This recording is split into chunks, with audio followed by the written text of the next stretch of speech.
کہتے ہیں جب گیدڑ کی شامت آتی ہے وہ شہر کا رخ کرتا ہے، لیکن جب میاں کنجوس کی شامت آئی تو ان کی بیوی نے ان سے آموں کی فرمائش کر دی۔ میاں کنجوس کا اصل نام حامد خان تھا، مگر محلے کا ہر چھوٹا بڑا کنجوس ان کی کنجوسی کی وجہ سے انہیں میاں کنجوس کہتا تھا۔ خیر میاں کنجوس نے فرمائش سن تو لی، پھر بہت ہمت کر کے اپنے صندوق میں سے کچھ پیسے نکالے اور بہت شان سے اپنی جیب میں رکھ کر بازار کا رخ کیا۔ سب سے پہلے ایک آم والے کے پاس پہنچے اور دام معلوم کیے تو 150 روپے کلو آم۔ یہ سنتے ہی میاں کنجوس کانوں کو ہاتھ لگاتے ہوئے بولے، ارے بھائی اتنے مہنگے، کچھ تو کم کرو۔ یہ سن کر آم والے نے جواب دیا، اس سے سستے لینے ہیں تو آگے جاؤ۔ میاں کنجوس فوراً آگے ہو لیے۔ آگے چل کر دام معلوم کرنے پر معلوم ہوا کہ آم 150 روپے کلو ہی ہیں۔ دام سن کر میاں کنجوس برا سا منہ بنا کر بولے، خدا کا خوف کرو، اتنے مہنگے آم بیچتے ہو، اتنا عمدہ مال سستا نہیں ملے گا۔ آم والے نے کہا، اب میاں کنجوس ایک اور آم والے کے پاس پہنچے اور آموں کی حالت کا پچکے پڑے تھے، سڑے اور ان سے رس بہہ رہا تھا۔ ہزاروں کی تعداد میں مکھیاں بن بنا رہی تھیں۔ میاں کنجوس نے پوچھا، بھائی آم کیا کلو دے رہے ہو؟ آم والے نے جواب دیا، سب سے سستا لگایا ہے، صرف 80 روپے کلو۔ میاں کنجوس غصے سے جھنجھلاتے ہوئے بولے، اتنے خراب آم اور 80 روپے کلو؟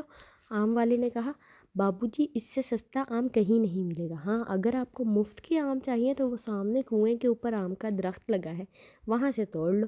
یہ سن کر میاں کنجوس تو بہت ہی خوش ہوئے اور بھاگ بھاگ کر کنویں پر چڑھ گئے اور اچھل اچھل کر آم توڑنے لگے۔ ان کا پیر پھسلا اور کنویں میں جا گرے۔ وہ تو خیر ہوئی کہ کنواں خشک تھا، مگر میاں کنجوس گرتے ہی اٹھ کھڑے ہوئے اور کپڑے جھاڑ کر کنویں میں پڑے ہوئے آم اکٹھے کر کے جولی میں بھرنے لگے، لیکن جب اوپر نظر اٹھائی تو پریشان ہو گئے کہ اب کنویں سے کس طرح باہر یہ خیال آتے ہی میاں کنجوس چیخنے اور چلانے لگے۔ اسی وقت ادھر سے ایک گھوڑا گاڑی والا گزر رہا تھا۔ جب اس نے یہ آوازیں سنی اور میاں کنجوس کو کنویں میں دیکھا تو اس پر رحم آ گیا اور اس نے گھوڑے کی رسی نکالی اور کنویں کے اندر لٹکا کر رسی سے اوپر کھینچنے لگا اور کہا، رسی پکڑ کر اوپر آ جائے۔ میاں کنجوس نے ایسا ہی کیا، مگر ابھی ذرا سا ہی چڑھے تھے کہ گھوڑے والے کا ان سے وزن نہ سہ سکا اور وہ کنویں میں جا گرا۔ میاں کنجوس دوبارہ کنویں میں پریشان ہو کر چلانے لگے۔ ان کے ساتھ گھوڑے والے نے بھی چلانا شروع کر دیا۔ اچانک اس آم کے درخت کا مالک وہاں پہنچ گیا۔ اس نے دیکھا کہ ہے، اس نے حیران ہو کر پوچھا کہ تم دونوں کنویں میں کیا کر رہے ہو؟ تب میاں کنجوس نے تمام بات اس آم والے کو بتا دی۔ آم کے مالک نے کہا، اگر آپ مجھے 200 روپے دیں تو میں آپ کو نکال دوں گا۔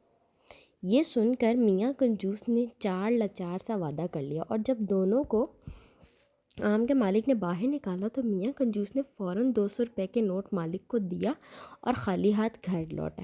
تو پیارے بچوں، اس کہانی سے ہمیں یہ سبق ملتا ہے کہ ہمیں کنجوسی نہیں کرنی چاہیے۔ اگر ہم کچھ پیسوں کو بچانے کی خاطر کنجوسی کرتے ہیں تو اس سے زیادہ ہمارے لگ جاتے ہیں اور ہمیں نقصان ہوتا ہے۔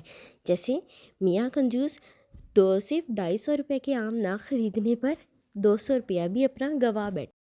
Friends, don't forget to like, share, and subscribe my channel because your support encourages me to make more amazing videos for you.